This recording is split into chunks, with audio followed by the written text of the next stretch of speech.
la tentative de coup d'État de 2015 a été opérée et assumée par un certain nombre de militaires et de policiers qui relevaient de l'armée burundaise, mais aussi de la police nationale du Burundi.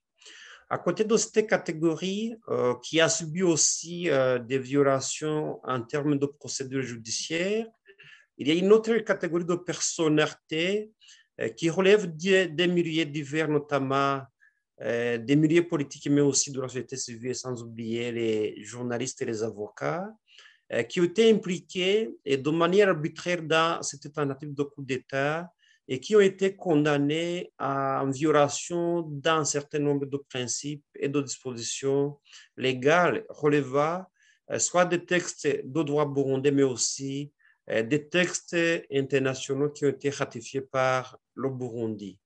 Les principales irrégularités sont le fait notamment que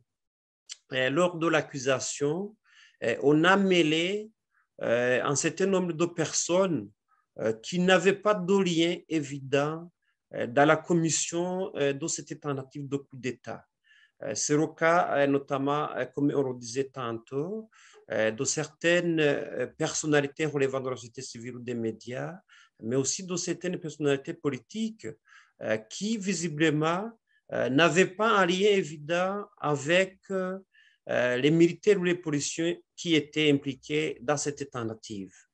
Ce qui est curieux, c'est que l'ensemble des personnalités qui ont été poursuivies et condamnées sont soit des leaders des médias, des leaders de la société civile ou des leaders des partis politiques de l'opposition qui avaient effectivement été impliqués dans la dénonciation soit des crimes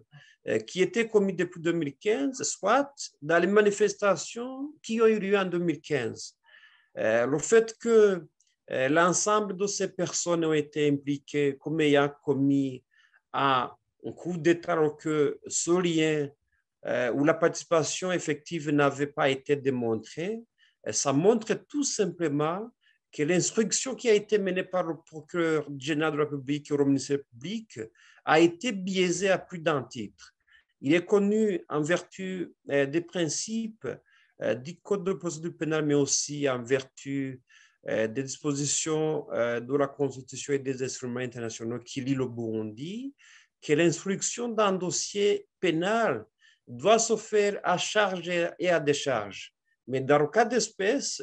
on voit que des gens ont été impliqués de manière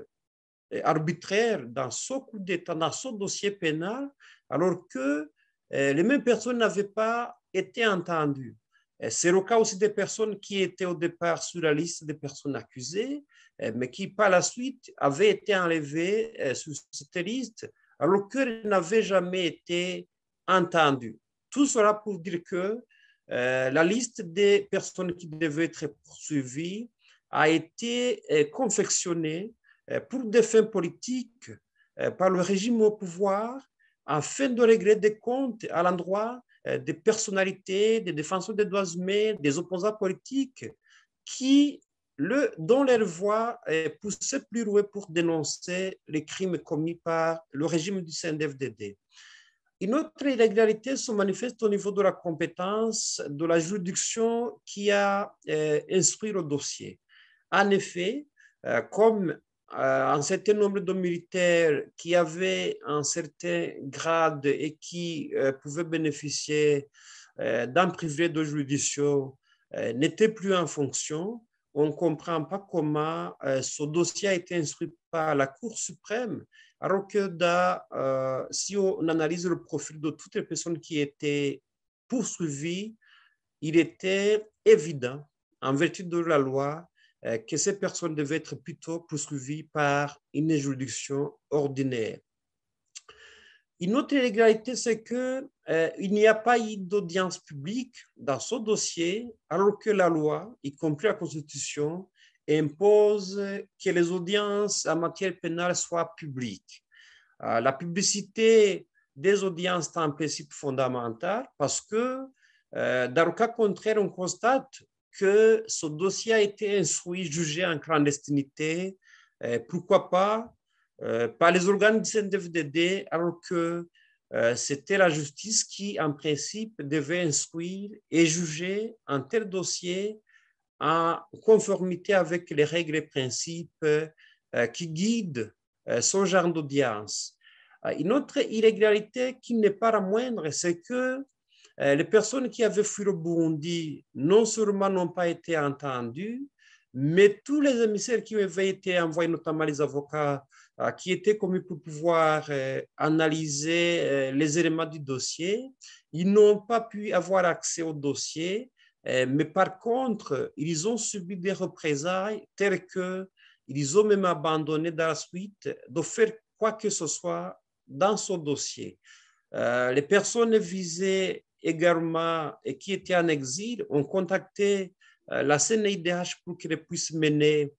des contacts à propos de ce dossier pour que la CNIDH puisse les informer au cas échéant du contenu des éléments constitutifs du dossier. Mais la CNDH n'a pas pu faire grand-chose et n'a pas pu avoir accès au dossier, ce qui montre que le dossier en question, c'est un dossier qui a été instruit en cachette, c'est un dossier qui contient plusieurs irrégularités, des irrégularités qui démontrent à quel point le procès en question est un procès politique, c'est un procès qui ne respecte pas les droits de la défense, c'est un procès qui ne respecte pas les principes de base en matière de poursuites pénales. C'est un procès, donc, à notre avis, qui n'a pas de fondement et qui, dans la logique des choses, devrait être annulé parce qu'il est nul et de nul effet. Il est jonché d'éléments d'irrégularité que ces dernières emportent une nullité d'une telle procédure. Nous pensons que ce règlement de compte politique ne peut pas valoir un dossier pénal et pour conclure mon propos, je demanderai plutôt aux autorités burundaises d'engager des négociations avec toutes les personnes qui étaient poursuivies parce que le monde entier, la communauté internationale, le peuple burundais savent pertinemment que ces personnes n'ont commis aucune infraction et qu'elles sont poursuivies seulement pour des fins politiques par le régime au pouvoir aujourd'hui.